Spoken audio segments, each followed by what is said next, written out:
bersyukur Bapa, Engkau telah memulihkan gambar-Mu atas hidup kami. Sehingga sesungguhnya kami adalah makhluk manusia yang berdaulat penuh atas hidup kami. Bukakan rahasianya Tuhan. Bukakan rahasia supaya kami berdaulat atas jiwa dan tubuh kami sepenuhnya. Untuk kami bawa hidup melakukan kehendak Bapa. Terangi apa yang perlu Tuhan terangi pada pagi hari ini. Demi nama Yesus kami berdoa. Haleluya. Amin. Silakan duduk kembali. Shalom. Hari yang baik, minggu yang luar biasa. Saya mau bagikan bagi saudara dengan sebuah tema adalah hidup dalam kuasa Allah dan siap melakukan kehendaknya.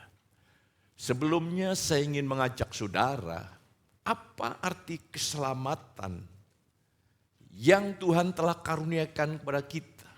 Ketika awal kekristenan kita pikir keselamatan adalah kalau mati masuk surga. Iya, itu di awal kekristenan kita boleh memahami seperti itu. Tapi ketika kita diajar oleh firman, Roh Tuhan mulai menyingkapkan, membukakan, ada jauh lebih besar daripada itu semuanya. Tuhan telah mencipta manusia itu segambar dengan Allah. Di Taman Eden, Adam dan Hawa adalah makhluk yang berdaulat, berkuasa penuh atas hidupnya. Ini perlu saudara pahami. Adam dan Hawa berkuasa penuh atas hidupnya, atas semua situasi dan kondisi. Bahkan Allah pun tidak bisa campur tangan kepada Adam dan Hawa ketika mereka berbuat dosa.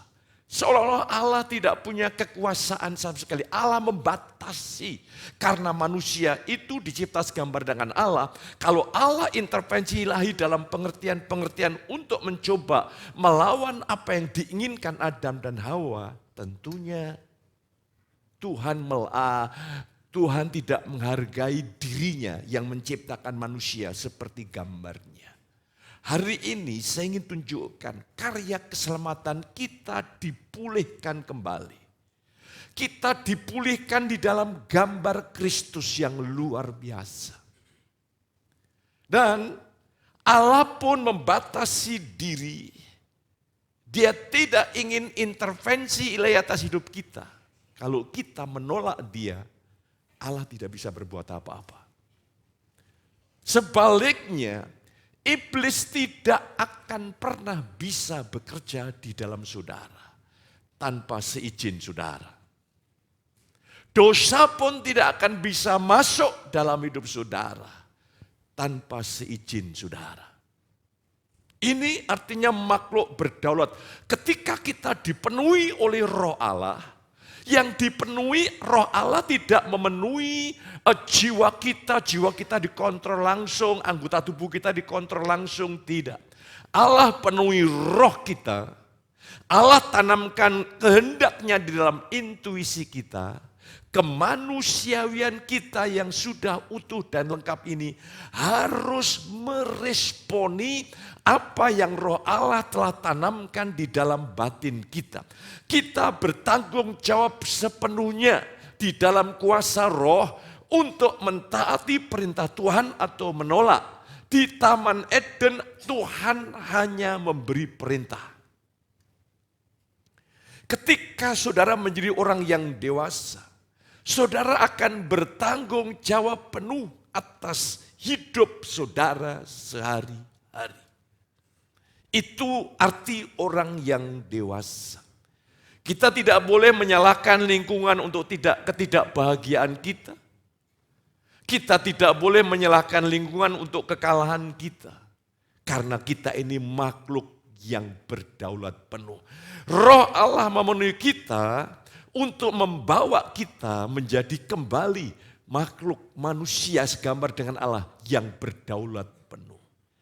Otoritas itu sudah diberikan kepada saudara. Karena Alkitab berkata, jamin firman-Nya, Tuhan telah membangkitkan kita dan duduk bersama-sama dengan Yesus di surga. Itu otoritas tertinggi telah diberikan kepada kita. Kemampuan ilahi telah diberikan kepada kita. Sehingga hari ini saudara makhluk yang harus bertanggung jawab sepenuhnya untuk diri saudara sendiri di dalam anugerahnya. Bukan Tuhan yang menggantikan kita untuk memilih, kita yang harus memilih. Bukan Tuhan yang menggantikan kita untuk taat. Tuhan menanamkan firman-Nya, kuasanya bekerja, mendorong, menggerakkan, memampukan, tetapi ketaatan ada di dalam tangan kita. Nampaknya Tuhan sedang memperlakukan saudara sebagai orang-orang yang dewasa, yang bertanggung jawab penuh. Nah, hari ini saya beri tema, hidup dalam kuasa Allah dan siap melakukan kehendak-Nya. Jadi karya keselamatan itu mengembalikan tekad saudara untuk selalu menyatu dengan kehendak Bapa. Itu tujuan kekristenan, kerohanian yang tinggi, kehendak saudara menyatu dengan kehendak Allah. Kekristenan bukan perasaan bahagia meluap-luap dengan hadirat Allah. Itu perasaan saudara. Tidak berapa lama itu akan hilang. Kekristenan bukan pengetahuan Alkitab walaupun itu penting. Tapi itu hanya di dalam apa yang engkau tahu. Diri saudara yang sejati diwakili oleh tekad. Karena tekad menunjukkan apa yang kau ini, minat saudara, kemauan saudara, kemana engkau melangkah itu ada pada tekad. Dan karya Roh Kudus lewat firman-Nya ingin mengembalikan lagi, memulihkan kembali. Sehingga saudara menjadi makhluk yang bertanggung jawab. Dan hari ini kuasa Tuhan bagaimana melengkapi kita, memampukan kita untuk kita hidup dalam kehendak Tuhan. Mari kita baca firman Allah di dalam Roma 1 ayat 16 sampai 17. Setelah saudara menemukan, kita akan baca bersama-sama sehingga kita diberkati oleh pembacaan kita. 2, 3. Sebab aku mempunyai keyakinan yang kokoh dalam Injil, karena Injil adalah kekuatan Allah yang menyelamatkan setiap orang yang percaya. Pertama-tama orang Yahudi, tetapi juga orang Yunani. Sebab tidak ada nyata kebenaran Allah yang bertolak dari iman dan menimberi kepada iman. Seperti ada tertulis, orang benar akan hidup oleh iman. Saudara kekasih luar biasa, saudaraku, pengajaran yang penuh kuasa. Pengajaran yang penuh kuasa, yaitu pengajaran yang bersumberkan kepada Injil. Karena Injil adalah dunamos, kekuatan, kemampuan Allah yang ingin memulihkan manusia kepada gambar Allah.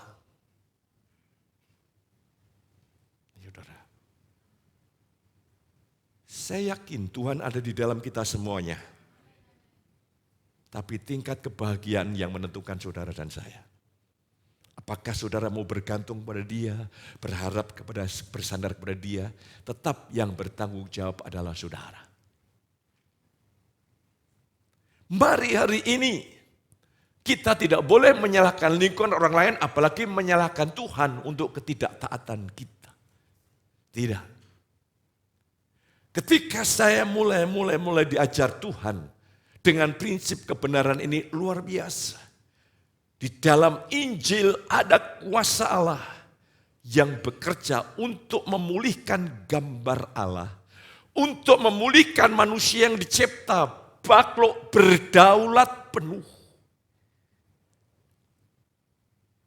Sehingga hari ini keluargamu dan keluargaku, kebahagiaan itu karena pilihan saudara. Allah telah memberikan jaminannya. Kasih karunia membuat keluarga saya bahagia. Saudara bergantung anugerahnya atau bergantung diri sendiri, tanggung jawab di tangan saudara. Biar kita menjadi orang-orang yang dewasa. Ya. Orang-orang yang matang. pribadi yang matang, pribadi yang utuh, pikiran kita dewasa, pikiran kita sehat. Injil hanya berbicara tentang pribadi Yesus, tentang karyanya atas kayu salib, tapi tidak sampai di situ. Ketika dia mati, rohnya bangkit, naik ke surga, dan sekarang rohnya tinggal di dalam saudara dan saya. Dia memberikan kekuatan kepada saudara dan saya untuk kita bisa memilih.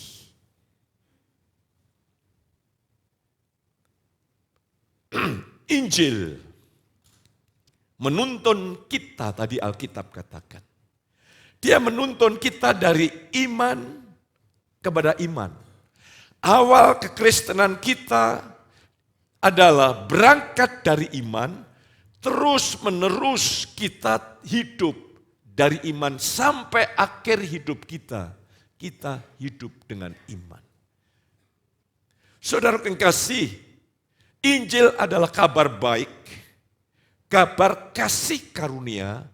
Allah berkenan bekerja, Allah berkenan menyelamatkan kita, Allah berkenan mengangkat kita menjadi makhluk yang berdaulat. Jadi kalau kita masih diikat oleh dosa, itu bukan tanggung jawab dunia yang sudah jatuh. Dunia sudah jatuh. Dosa mengalami perkembangan yang begitu hebat hari-hari ini. Tapi untuk terikat dosa atau merdeka atas dosa, tanggung jawab saudara. Di dalam anugerahnya. Karena Tuhan berjanji sudah ada di dalam kita. Iman, ya. Jadi ini perpaduan antara kedaulatan Allah. Allah mengirimkan Yesus mati atas kayu salib. Setelah itu rohnya hadir dalam hidup kita, itu namanya anugerah Allah. Tapi itu semuanya kita alami kalau kita ini percaya. Iman itu tanggapan kita atas uluran tangan Tuhan. Dan ketika saudara menerima, saudara akan mengalami karya Tuhan yang ajaib luar biasa. Ini yang membuat saudara mengalami pertumbuhan rohani secara cepat dan banyak mengalami terobosan. Jadi mari saya ingin ajak saudara untuk melihat selanjutnya Alkitab tadi, orang benar akan hidup oleh iman. Itu dari awal kekristenan kita sampai akhir kekristenan kita hanya berlaku hukum ilahi, orang benar ditentukan oleh imannya. Orang benar adalah orang yang menaruh iman kepada Yesus. Yes, kita pahami. Saudara di hadapan Allah disebut orang-orang benar. Tetapi akan hidup, ini berbicara orang percaya, orang Kristen akan hidup berkuasa. Akan hidup di dalam kuasa Allah. Kalau orang Kristen hidup dengan iman. Ada dua gambaran, ada orang Kristen yang hidup dengan iman, bergantung pada Tuhan dan apa yang difirmankan. Tapi ada orang Kristen yang bergantung dalam pendapat diri sendiri, ide diri sendiri, kekuatan diri sendiri. Tapi orang Kristen yang hidup dengan iman, menaruh percaya kepada Kristus dan firman-Nya. Tuhan akan melengkapi kita untuk hidup dalam kuasa supranatural. Kuasa Allah yang luar biasa. Kalau saudara melihat dibuktikan oleh pahlawan-pahlawan iman Ibrani 11.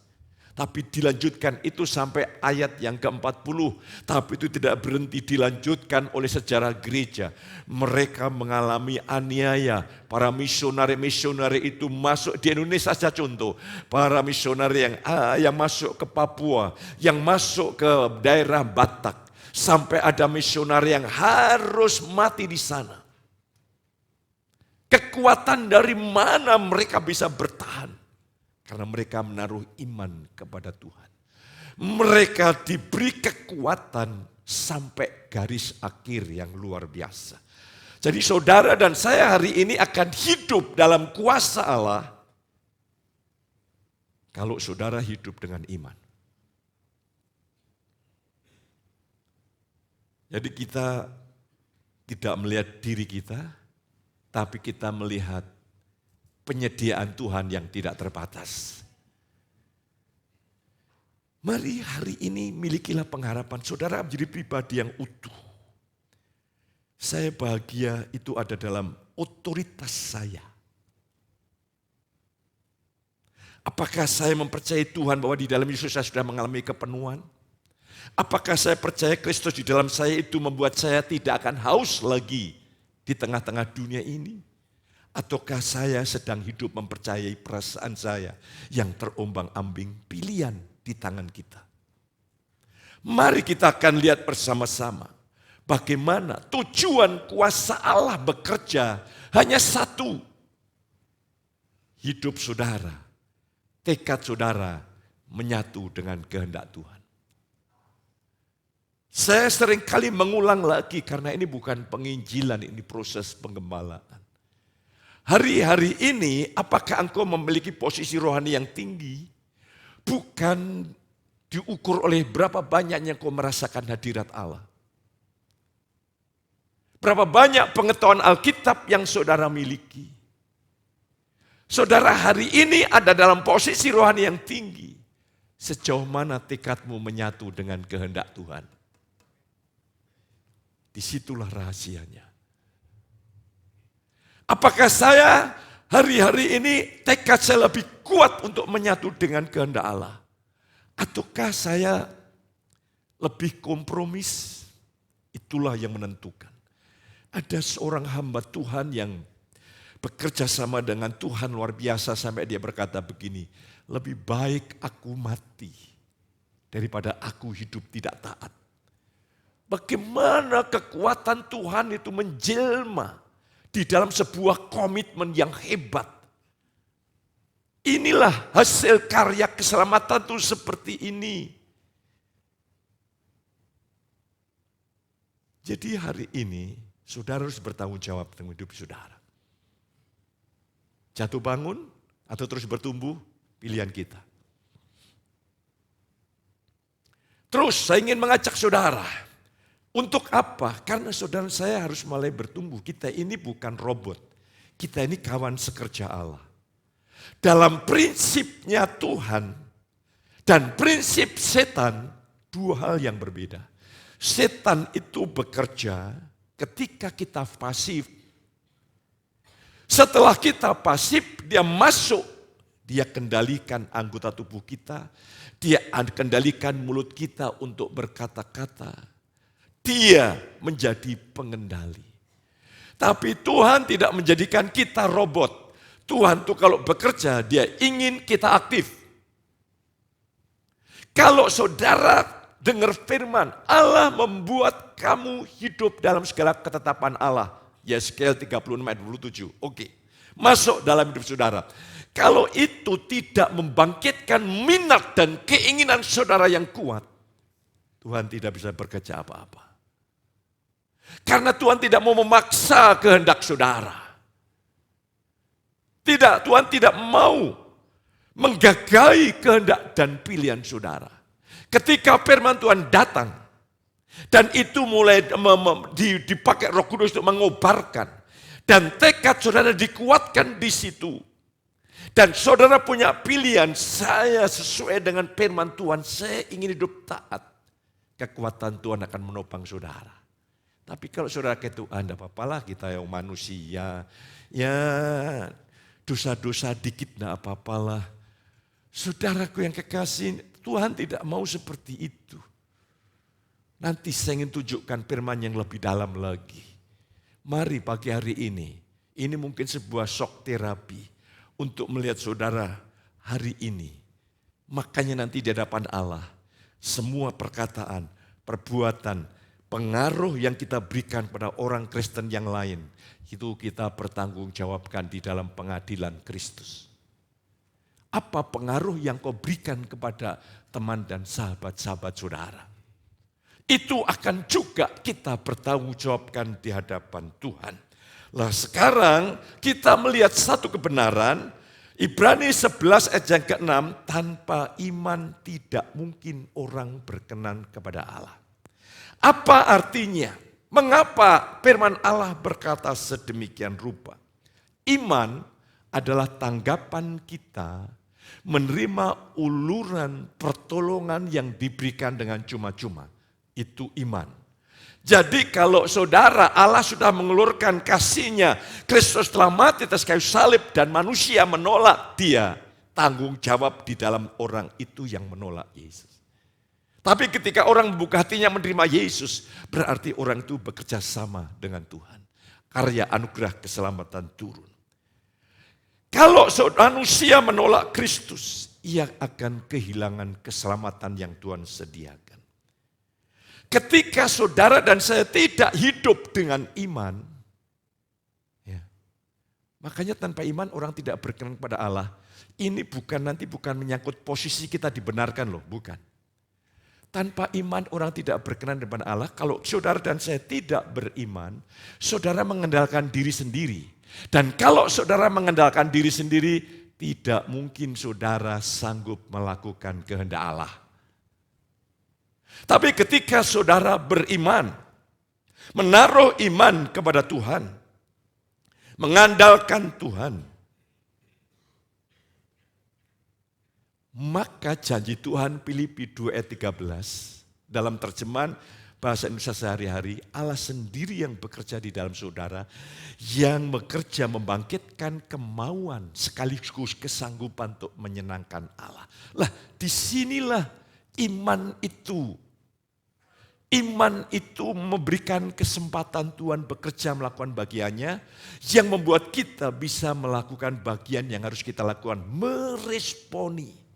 Tuhan tidak pernah menghendaki kita melakukan sesuatu dari pikiran kita, tekad manusiawi kita, perasaan kita, tidak boleh. Tetapi Roh Kudus mewahyukan firman-Nya di dalam intuisi, di dalam batin kita. Tanggung jawab kita sebagai manusia yang berdaulat, yang telah dicipta ulang segambar dengan Kristus, meresponi, mentaati apa yang Tuhan firmankan dalam hati kita, maka kita akan wujudkan dalam tindakan. Ketika engkau bertindak di atas apa yang Tuhan tanam, kuasanya bekerja. Kita bukan pasif.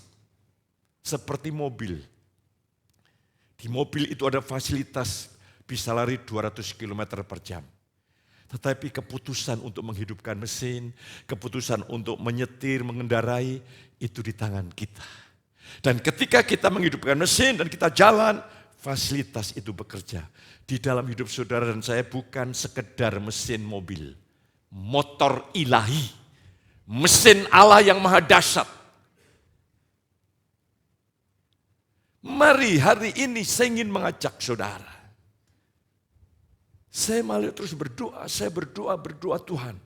Bagaimana terus saya membimbing umat-Mu. Latih mereka untuk bertanggung jawab. Oke.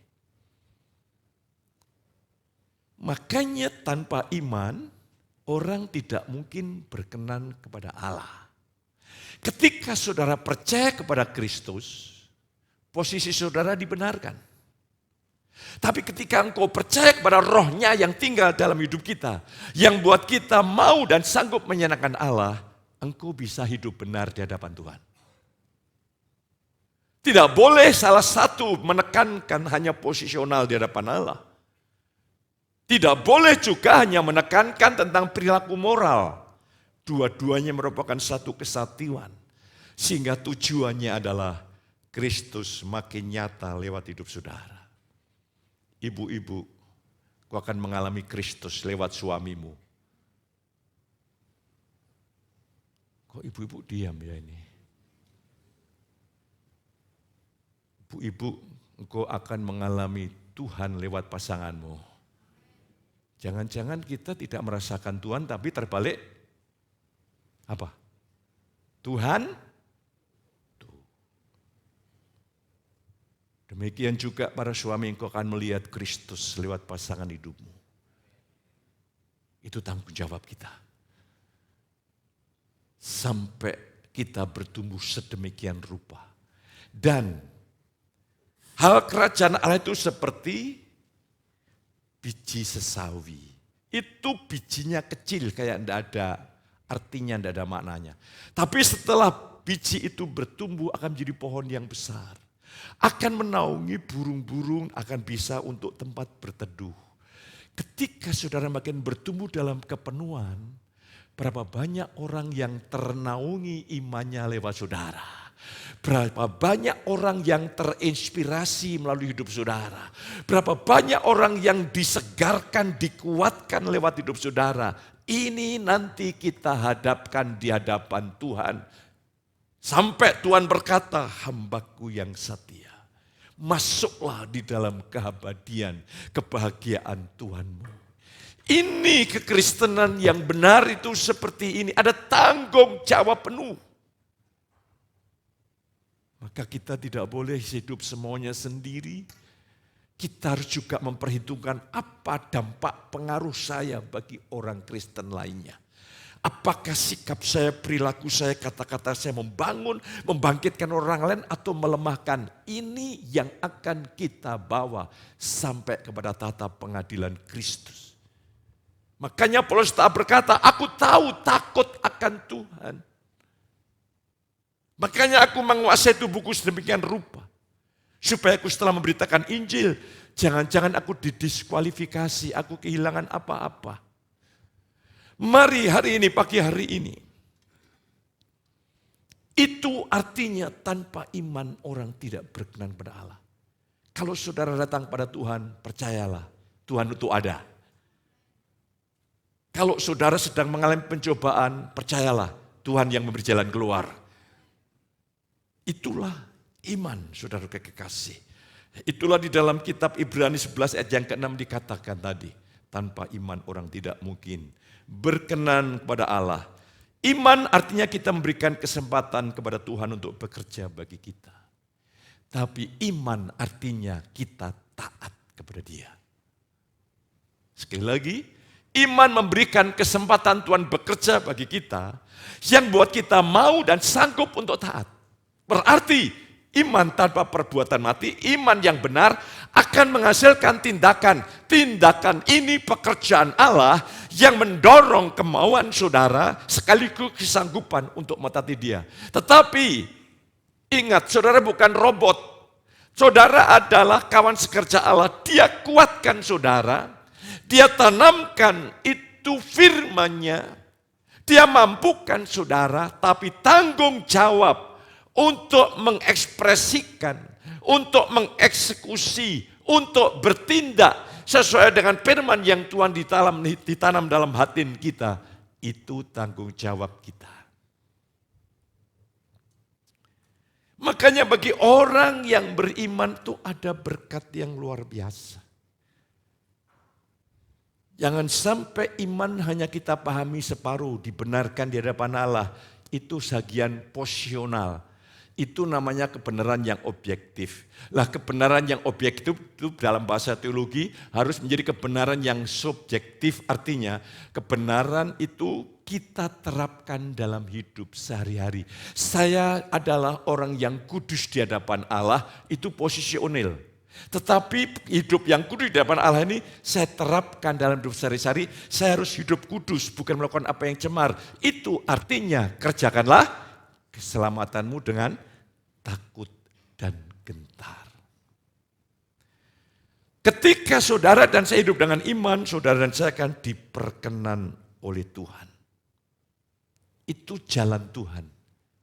Diperkenan itu saudara pahami bukan dalam posisional, posisi di hadapan Allah. Tapi juga itu menghasilkan sebuah perilaku yang benar di pemandangan mata Tuhan. Karena kuasanya menopang, memberikan kemampuan, kesanggupan kepada kita. Itulah arti iman itu membuat kita berkenan di hadapan Allah. Doa orang yang benar itu, orang yang benar dalam posisional, tetapi Tuhan membuat kita hidup benar dalam perilaku sehari-hari. Itu doanya punya kuasa yang dahsyat. Mari saya mendorong kita semua harus makin berubah dalam konsep pemikiran dan pemahaman kita. Yang kedua, berkat iman adalah janji Tuhan berkata kepada Maria, jika engkau percaya kepadaku, kamu akan melihat kemuliaan Allah. Jadi ketika Lazarus mati, Marta berkata, Tuhan, aku tahu engkau adalah kebangkitan, nanti akan bangkit setelah mati. Maria menangis, kalau engkau ada di sini, saudaraku tidak mati. Yang luar biasa, Marta berkata-kata kepada Yesus. Yesus reaksinya tidak begitu kelihatan sekali. Dan Marta lari, dia mencari Maria. Maria, Guru mencarimu, Tuhan mencarimu. Ketika Maria datang pada Yesus langsung bersungkur di kaki Tuhan. Maria menangis. Alkitab mencatat, maskulah hati Yesus. Saudara bisa renungkan, ini menjadi bahan perenungan. Bukankah aku sudah katakan kepadamu, jikalau engkau percaya, engkau akan melihat kemuliaan Allah. Ketika Marta berkata, engkau adalah kebangkitan, ya, nanti saudaraku akan bangkit pada akhir zaman. Tapi ketika Maria menangis, kalau engkau ada di tengah-tengah kami, saudaraku tidak mati, maskulah hati Yesus. Mana Lazarus? Orang bermacam-macam, sudah 4 hari, udah busuk, tidak mungkin. Kalau saudara mendengar opini manusia, situasinya sulit, ekonomi sulit, semuanya sulit, kacau, semua berantakan, semua dari segala aspek sedang mengalami banyak masalah, bukan hanya masalah nasional, termasuk masalah global. Itu pendapat umum. Tapi pendapat firman berkata apa? Di mana Lazarus? Aku akan bangkitkan. Hari ini, kalau engkau percaya kepada Yesus, seperti yang diajarkan pagi ini, engkau akan melihat kemuliaan Tuhan. Orang berkata tidak mungkin, bagimu tidak ada perkara yang tidak mungkin. Inilah kesempatan luar biasa yang Tuhan percayakan. Ada kejutan-kejutan ilahi yang Tuhan siapkan bagi saudara dan saya.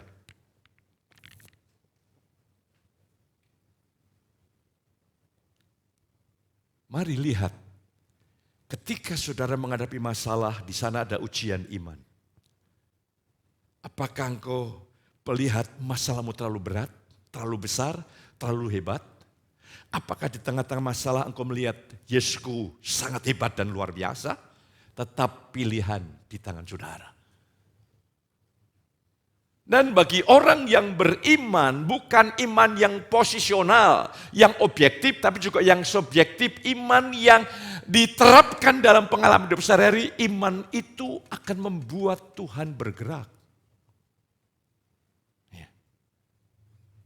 Iman itu akan buat Tuhan bergerak. Satu contoh, beberapa hari yang lalu, itu sampai antena TV saya di atas guest house itu satu jatuh. Itu ada angin tuh besar sekali. Ya. Diana di luar sini, Mas Tio ada di depan. Itu angin besar sekali. Saya keluar dan saya tantang itu angin demi nama Yesus. Semua yang di atas langit, di atas bumi, di bawah bumi tunduk dalam namanya. Saya perintahkan. Masih angin guncang, saya perintahkan beberapa saat kemudian di angin yang begitu, karena saya melihat dari langit itu kayak ada awan yang ini bahaya ini. Saya mulai katakan. Pertamanya ada kebimbangan, kok saya doakan kok enggak berhenti. Tapi saya tidak, saya percaya firman Allah, enggak berapa lama berhenti. Iman itu mesti ada ujiannya.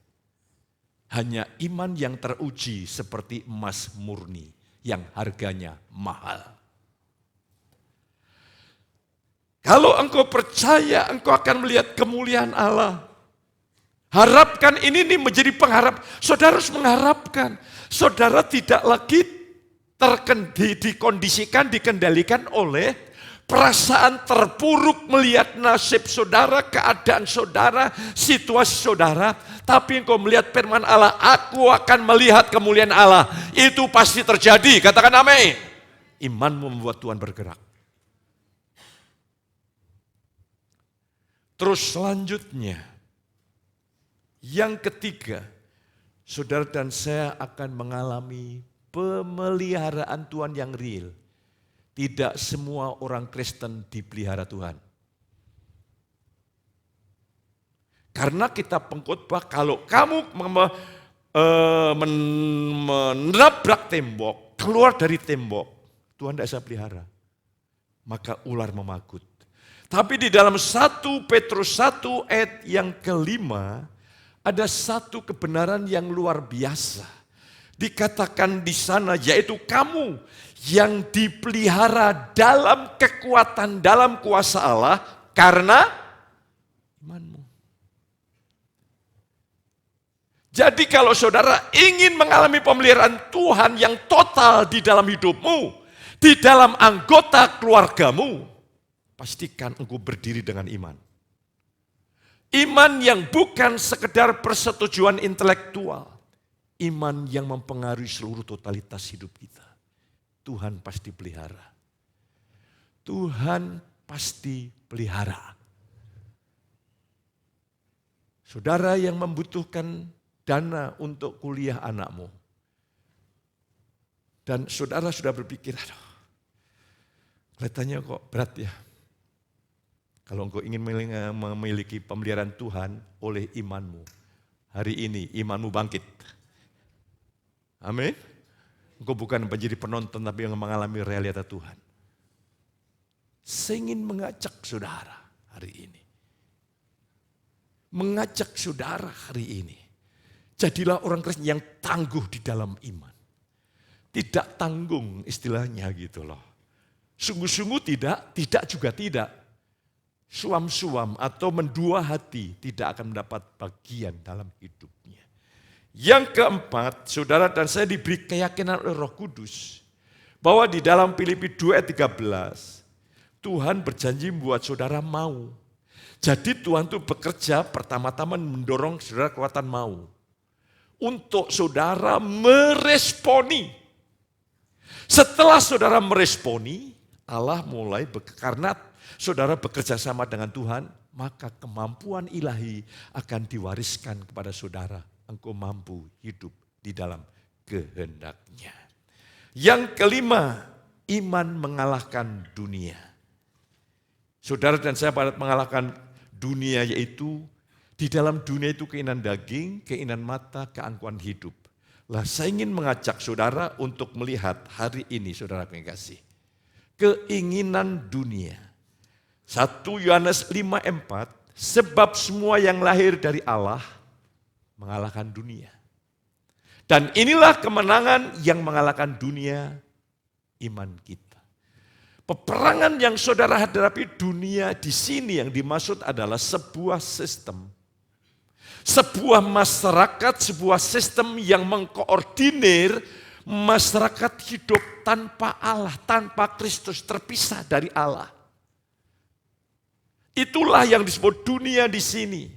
Dunia juga dimaksudkan ciptaan awal semula, tapi juga sebuah sistem yang dibangun oleh masyarakat yang hidup tanpa Kristus. Mereka punya nilai, tujuan, dan segala macam. Jangan mengasihi dunia dan apa yang ada di dalamnya. Ini penting saudara kasih.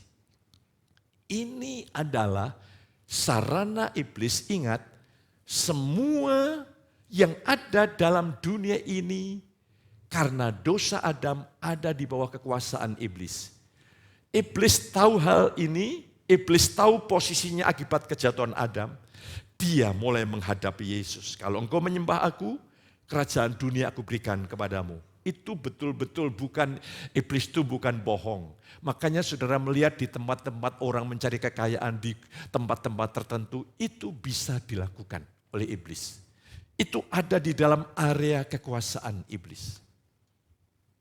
Lah ketika saudara dan saya mengasihi dunia dan apa yang ada di dalamnya, kasih akan Bapa tidak ada. Apa artinya? Inilah peperangan kita yang sungguh-sungguh. Saya akan berikan sebuah pemahaman. Apa yang saudara cintai?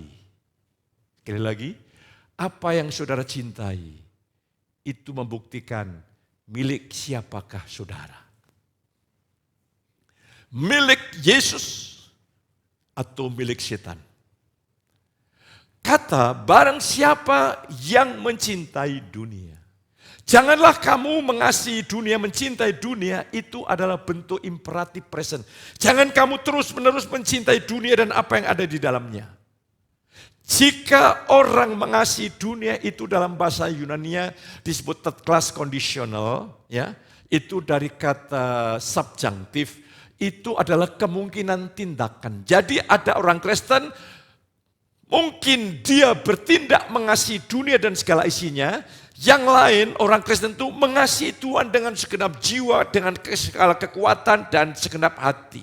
Lah di sini jangan kamu mengasihi dunia terus menerus. Hatimu terikat. Kalau saudara mengasihi dunia, berarti dunia yang sudah ada dalam kekuasaan si jahat, itu yang menguasai hidupmu. Dan dunia ini indah. Kalau dunia tidak indah, tidak akan mungkin menjebak, menghancurkan banyak orang. Saya berikan perumpamaan analogi yang masuk akal. Ketika orang mancing, ya, dia kasih umpan yang menarik, tapi di balik umpan itu ada kail.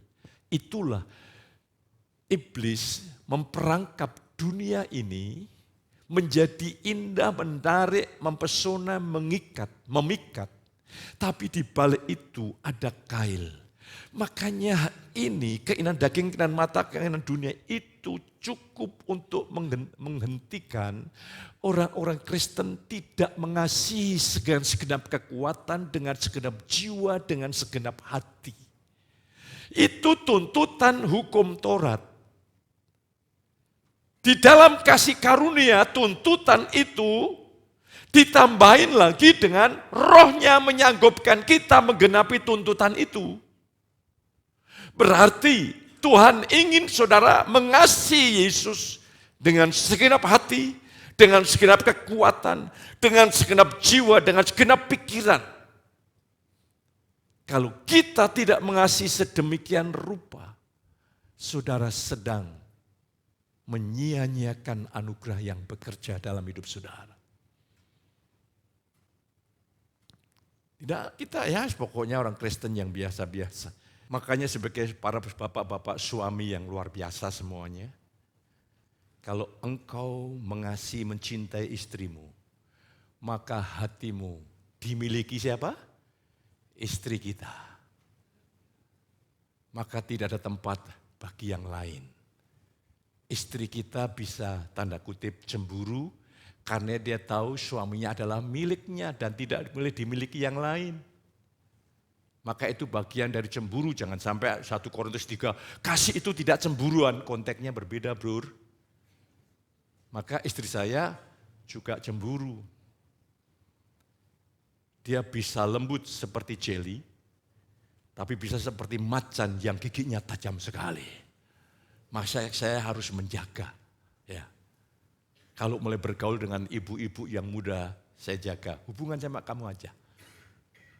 Wah, kan saya hamba Tuhan. Kamu harus tahu dong kehendak Allah bagiku. Waduh, itu tidak beres itu. Dan hari ini, suami-suami, kasihlah istrimu. Itu bukan saudara diam nanti Tuhan mendorong kau mengasihi, bukan. Itu melihat suami kasihlah istrimu, itu melibatkan saudara, ada firman yang menyatakan kasihlah istrimu. Itu perintah di intuisi kita. Ketika engkau meresponi, kuasanya bekerja. Engkau melihat bahkan pikiran saudara, perasaan saudara, keinginan saudara. Lah, di dalam saya mengasihi pasangan saya, pikiran saya jalan. Bagaimana saya bisa membuat istri saya senang? Saya bisa membuat istri saya sejahtera. Itu saya juga butuh perenungan. Bagaimana saya membangun sense of humor, rasa humor. Sehingga istri saya sekarang ikut-ikutan juga memiliki sense of humor yang tinggi. Kadang-kadang ngobrol di rumah itu kami ketawa kedua karena lucu membahas sesuatu tapi dibuat lucu begitu. Itu ternyata kasih itu perlu diimprove. Intuisi Tuhan tanamkan, saya harus mengasihi istri saya. Tidak bisa, nanti saya bertanggungjawabkan di hadapan Tuhan. Aku telah berikan kamu istri yang baik, mengapa kamu perlakukan seperti itu? Waduh Tuhan, tidak bisa menjawab Tuhan. Tapi mari sebelum kesempatan itu datang, bapak-bapak, kasih istrimu. Ada baru 7 yang amin. Masih 80 lebih yang belum. Suami, kasihlah istrimu. Itu hanya perintah saja, Tuhan itu hanya kasih perintah, kekuatannya disediakan. Panggilan tanggung jawab di tangan para suami. Buatlah istrimu sesejuk mungkin gitu loh. Ya, sebahagia mungkin. Kadang-kadang imajinasi saya itu jalan-jalan. Dulu saya tidak tahu bayangan apa istri saya kalau nanti saya dapat suami pendeta. Wah, bayangannya saya punya suami pendeta itu kayak rainbow, powerful tapi lemah lembut. Pasti banyak bayangan-bayangan yang didambakannya. Nah, saya harus bisa memenuhi. Satu contoh yang sederhana, ya, karena kasih karunia membuat keluarga saya bahagia, amin. Kalau keluargamu tidak bahagia, percuma deh, pelayanan percuma. Malah bikin masalah di gereja ya. Pelayanan harus dimulai dari rumah tangga yang bahagia. Pastikan anak-anakmu jadi contoh. Kau jadi keluarga yang bahagia, yang tenang, yang tentram, yang enak. Tuhan sudah kasih fasilitas kok. Tuhan sudah kasih fasilitas yang namanya anugerahnya. Maka itu penting. Itu penting. Saya menerima perintah Tuhan di dalam intuisi saya, Tuhan bangkitkan firman-Nya, memberikan kepada saya kemampuan. Kemampuan yang Tuhan berikan itu membangkitkan seluruh kepribadian saya untuk mengekspresikan kasih itu dengan kreativitas yang tinggi. Dan saya bersyukur, bapak-bapak, ini PR bagi kita. Karena Alkitab berkata, suami, jangan berbuat kasar dengan pasanganmu, supaya doamu didengar. Haleluya. Itulah tanggung jawab kita. Di dalam kekuatan anugerah. Kita bukan bertanggung jawab dari diri kita. Tuhan tidak menghendaki saudara bertindak dari pikiran saudara, pendapat saudara, perasaan saudara, keinginan saudara sendiri, kekuatan saudara. Allah tidak inginkan itu. Tapi Tuhan berikan firman-Nya ketika kau mempercayai dan bertindak mengekspresikan firman-Nya itu, kekuatan surga menopang saudara. Dahsyat sekali, luar biasa.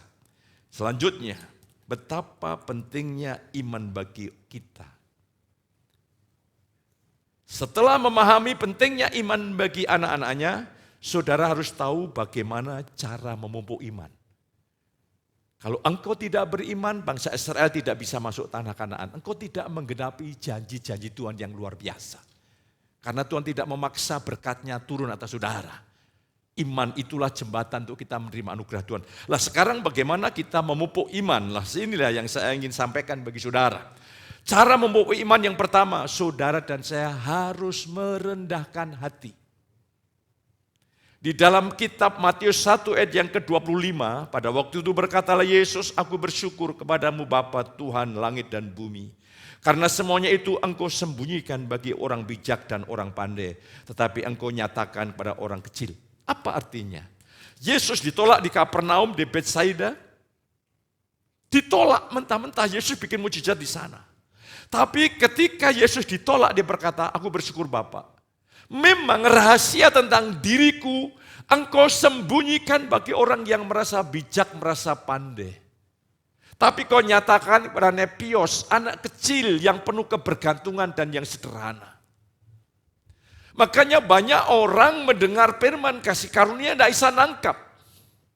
Karena masih ada batin, hanya firman seperti itu dan lain sebagainya. Belajarlah untuk merendahkan hati. Kalau Roh Kudus Tuhan tidak membukakan, engkau tidak bisa melihat rahasia Kristus, kekayaannya, hikmatnya, panggilannya yang begitu luar biasa.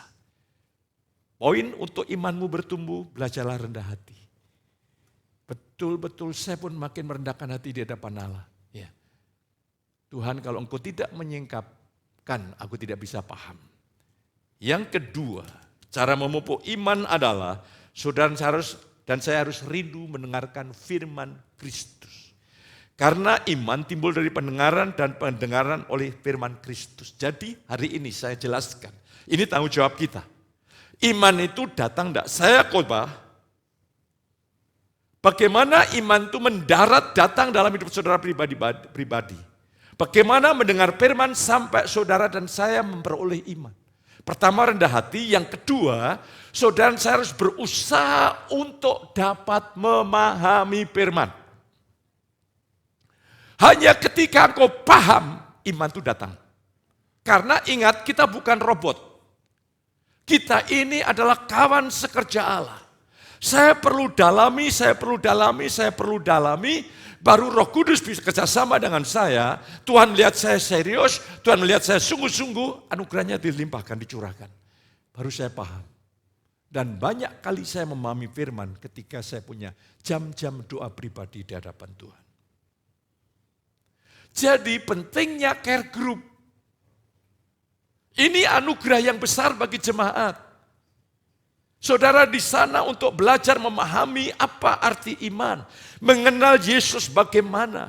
Menjalani hidup bagaimana, posisi kita bagaimana. Kebenaran yang objektif, yang subjektif bagaimana. Saudara diajar di care group. Saudara. Dan ketika kau paham, hidupmu berubah. Bukan buah daging yang muncul, buah roh. Makanya saya dorong jemaat, libatkan semuanya di dalam care group. Yang ketiga, cara memupuk iman adalah iman akan menjadi kuat dan kokoh jika saudara dan saya bukan menjadi pendengar yang baik, tapi menjadi pelaku yang baik. Saudara hanya mendengar dan tidak melakukannya membuat hati saudara keras. Akan menciptakan hukum, saya sudah tahu. Saya sudah tahu. Apa artinya saudara mendengar? Mendengar itu artinya melakukan. Kalau ada seorang presiden datang, kau mendengar perintahnya, artinya kau mendengar dan melakukannya. Jangan pendeta khotbah saudara main WhatsApp. Ya. Atau pendeta khotbah saudara bawa catatan, pulpen berwarna, melukis pendetanya. Aduh. Jangan saudaraku, fokus total. Dan itulah benih iman. Disinilah pentingnya, iman menjadi kuat dan kokoh ketika saudara melakukan. Saudara bekerja sama, Tuhan menanamkan firman-Nya dalam intuisi kita, dalam bentuk keyakinan. Setelah keyakinan kau terapkan dalam hidup. Di sini saudara mengalami pencobaan. Pencobaan itu adalah untuk engkau tidak menghidupi firman. Untuk engkau hidup di dalam pemikiran saudara, pendapat saudara sendiri. Itulah tujuan iblis. Sebab iblis tahu kalau engkau hidup di dalam firman-Nya, kerajaannya hancur. Mari hari ini saudaraku, jadilah pelaku menerapkan firman dalam kehidupan. Yang keempat, ketika menghadapi pencobaan yang pernah saya khotbahkan kemarin, milikilah keyakinan Allah turut bekerja dalam segala sesuatu mendatangkan kebaikan. Itu harus kau punya roh yang lembut. Bukan malah keras hati. Ya. Saya bersyukur. Ya, saya ulangi lagi. Saya bersyukur ketika saya ngobrol-ngobrol kepada Saya diundang untuk care group. Saya tanya si apa? Oh Bapak doakan untuk anak-anak saya. Hati saya suka cita luar biasa. Saya doakan anak-anak saya, doakan gini-gini. Itu hebat, itu luar biasa. Saya kagum, saya melihat. Iman itu bisa bekerja sedemikian rupa. Bukan kita keras, bukan pahit. Tapi merendahkan hati di hadapan Allah. Punya pengharapan, Tuhan pasti memberikan jalan keluar. Bahwa Allah turut bekerja dalam segala sesuatu mendatangkan kebaikan. Dan iman itu, ujian, pencobaan masalah, kita tahu tujuannya adalah imanmu makin kuat, makin kokoh. Saudara makin tabah. Tabah ini, tabah atau saudara makin bertekun. Bertekun itu bukan dalam pengertian Tuhan memberikan saudara ketekunan 1 kilo, bukan. Bertekun itu artinya hukum, respon saudara. Ini dilatih. Kita ini punya hukum. Dulu hukum kita itu hukum tidak taat. Sekarang kita di dalam batin kita ini karena begitu dengar firman Tuhan taat. Akhirnya kita punya hukum baru. Hukum baru yang di dalam batin kita ini terbangun. Saya bukan lagi hanya pendengar, saya pelaku. Lah ketika saudara terus dengar firman menerapkan, berlaku hukum yang baru. Yang dibangun oleh Roh Kudus bekerja sama dengan saudara. Hukum di sini adalah hukum ketaatan terbangun dalam hidupmu. Ya. Itu bukan Tuhan berikan kepada saudara ketaatan 100%, bukan. Dia berikan kekuatan, tetapi respon itu ada dalam bagian saudara. Lah ketika saudara betul-betul terus mendengar firman, mendengar firman, kalau tidak tahu mulai tanya kepada yang tahu dan diterapkan dalam hidup, engkau tekun di dalamnya, engkau menjadi orang Kristen yang dewasa. Selanjutnya ya saudara yang kekasih, kita akan melihat hari ini selanjutnya respon di tangan saudara.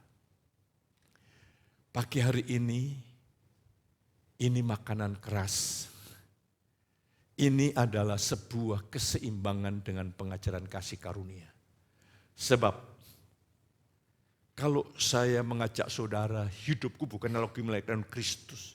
Engkau sepenuhnya bergantung pada Kristus tapi engkau kehilangan tanggung jawab. Kalau ini kita tarik terlalu jauh, di luar apa yang Tuhan tetapkan, engkau menjadi orang yang pasif.